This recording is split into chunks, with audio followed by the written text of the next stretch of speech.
Magandang araw mga kaibigan. Pag-usapan natin ngayon si GMA reporter Maris Umali sa The Hague, Netherlands na pinutakti ng batikos kumakailan dahil sa tinawag niyang matanda. Parang dinisrespeto niya si dating Executive Secretary Midaldea. Tapos yung mga sumunod na mga araw, talagang itinataboy siya ng mga OFWs doon. Bayarang media, ginagamit mo lang kami. Ganon. Talagang hindi siya makaporma sa mga supporters ng dating Pangulong Duterte sa Netherlands. Ito ngayon, mayroong Facebook reel ni Riza Vibes. Ang caption o title is, "Ang bait naman ni Maris ngayon." So, pinanood ko yung video, nako, tunay nga, biglang nabago ang kanyang napakaingat niya ng magsalita at maganda ng pakinggan ang kanyang pagbabalita. Hindi na bias. Iparinig ko sa inyo, sana ganito palagi.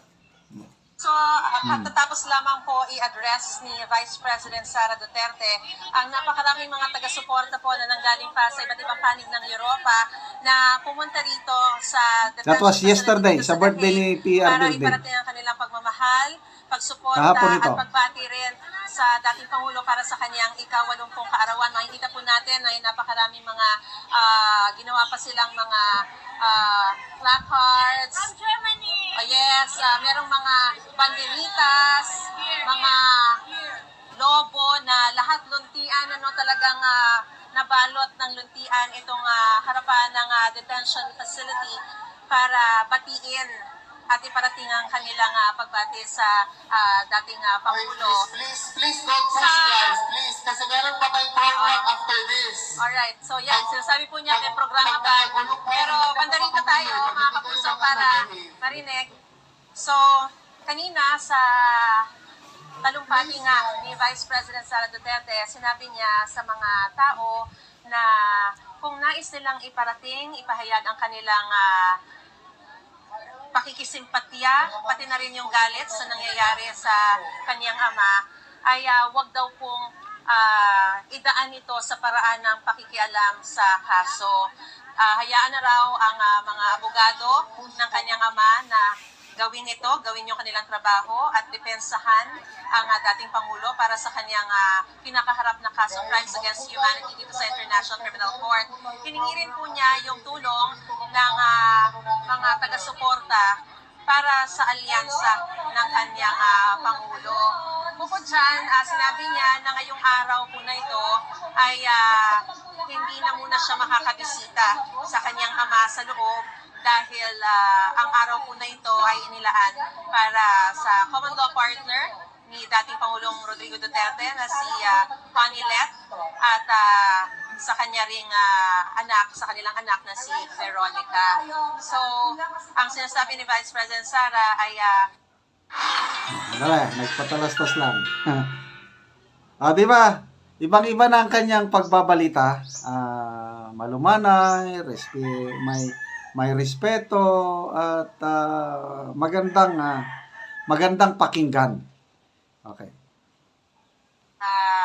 Mag-ina ang mga araw ng visitation habang sila'y nandito dahil limitado lamang yung kanilang araw na naririto. Pero may pagkakataon pa rin siyang makabisita sa kanyang ama para mapag-usapan naman yung kaso. Dun sa legal aspect sa kaso ay hindi sumasang-ayon si Vice President Sara Duterte na magko-constitute sa crimes against humanity yung 43 na mga kaso na binabanggit na dahilan kung bakit kinasuhan nga ang dating Pangulo. Hindi rin sila nababahala dun sa 181 pieces of evidence na isinumiti na ng prosekusyon sa International Criminal Court na copy furnish ang depensa. Dahil aniya, kung 181 lang ito, hindi ito sapat para maging crimes against humanity. Dahil ang sinasabi, para ma-constitute ito, ay dapat libo-libo at kung hindi may bibigay yung mga pangalan ng mga libo-libong biktima na yon, ay hindi raw ito crimes against humanity. So, ilan lamang yan doon sa mga kanilang depensa, no? Pero hayaan na raw ang kanilang mga abogado na sagutin ito. Pagdating naman daw po sa impeachment na case na kinakaharap ni Vice President Sara, ay meron siyang legal team na nag-aasikaso nito sa Pilipinas. At ginagawa niya lahat ito, minamanage niya yung kanyang impeachment case, habang inaasikaso rin niya yung legal na depensa, yung hakbang na isasagawa para depensa ng kanyang ama dito. At inaasikaso rin, meron daw silang sistema ng kanyang asawa para mapangalagaan din naman yung mga anak habang nandito siya sa The Hague at hindi kapiling yung kanyang mga anak. At sinabi rin ng Vice President ayan na nagkaroon na siya ng pagkakataon na maglinis, maligo ng mas maayos, inisin kanyang mga kuko at mag-shave dahil nakarating na dito si Hanilet. So, sa ngayon ay magpapatuloy ang programa rito sa harapan ng detention facility hanggang alas 3 ng hapon.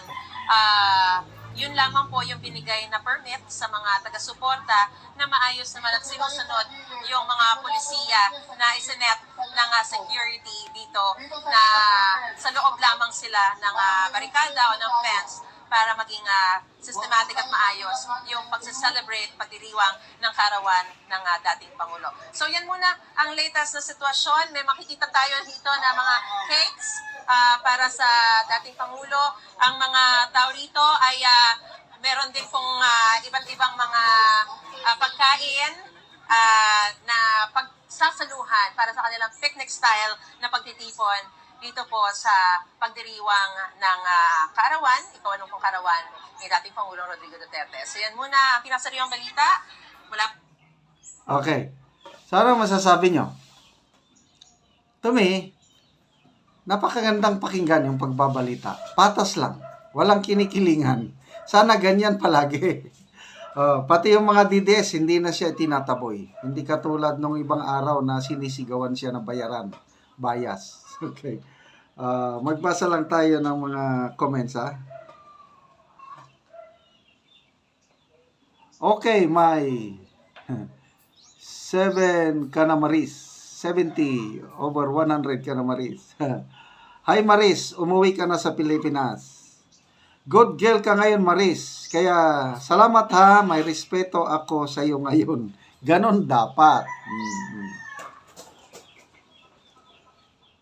Yun, pwede naman pala. Yung totoong balita. Very good Maris. At kinobor mo ang mga supporters. Thank you. Sana ganito na palagi. Para wala nang dinidman o ano.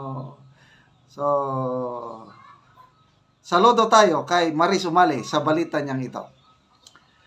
Salamat sa inyong pakikinig, panonood mga kaibigan sa ating mga vlogs. Nakakatulong kayo ng malaki sa tribong Talandig ng Bukidnon. Dahil ang ating income sa channel na ito is pantulong sa tribo. Namimigay tayo ng yero at pako para ma-repair ang sira-sirang bahay ng Talandig. Panoorin nyo ang video na ito. Huwag mo na ni si tatay, ang natagaan o gero. Tay, tagaan na gid ka gero.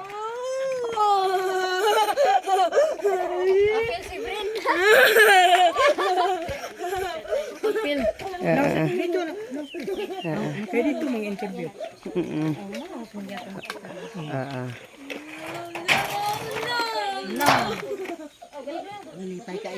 Lipay kayo siya nga natagaan na mugsin. Oo. Kanya nga nung nagpas-anpas. Oo. Og mo na ni ang balay ni tatay. Og ni nanay. Nga natagaan sila og gero.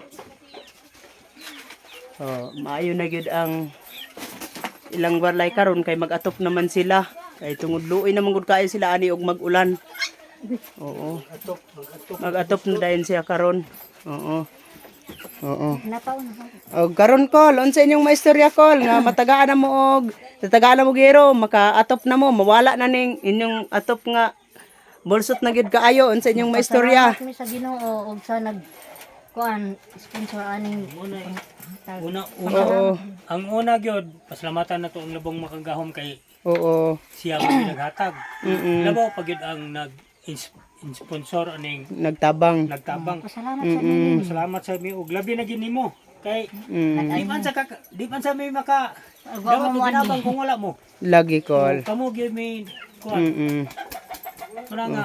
Mm. So, salamat ko sa Ginoo nga dunay nakakita sa inyo nga sa inyong pagpuyo din ani nga inyong balay tulo na gid in taon. Pila na ni siya? 77 eh. Aw, 87. 87. 1988. Aw, 88 day. 19 88. 1988. Naman ko'y bata nga 1988. Abot na ni siya og kapin 20 ka tuig. Sobra. Una pa ni sa ilaha diyo. 1988. 25 na meron. Kami pa 25 na diri. ni. Unya dugangan og 13. Oo. Pila? 25 dungag 13. So, 38 Oo. katuig. Dugay na gid kaayo. 38 katuig. Lagi. So pila na day ay ang imong edad call? 66 na ko. Oo. So pwede ra day mag-angkol ko di sa ko magtatay kay bata-bata pa di ay. Oo. Sige. Muna ni ang. Salamat gid kayo. Oo, sige, salamat kaayo. Mo man nga ang grasya lagi di nato damhon ba. Oo, sa panalangin sa Ginoo. Oo. Kisa may magdahom god nga. Oo. Sa una nakadawat ang uban wa malang napud mi. Oo. So karon nakakuha na. Lagi nabulbul. Nawa sila ma-appeal. Unsa kung wa man sila ma-appeal sa interview? Oo, so karon natagaan naman mo inyo ha. Oo, sige. Magampo lang ta sa Ginoo sa panalangin. Oh.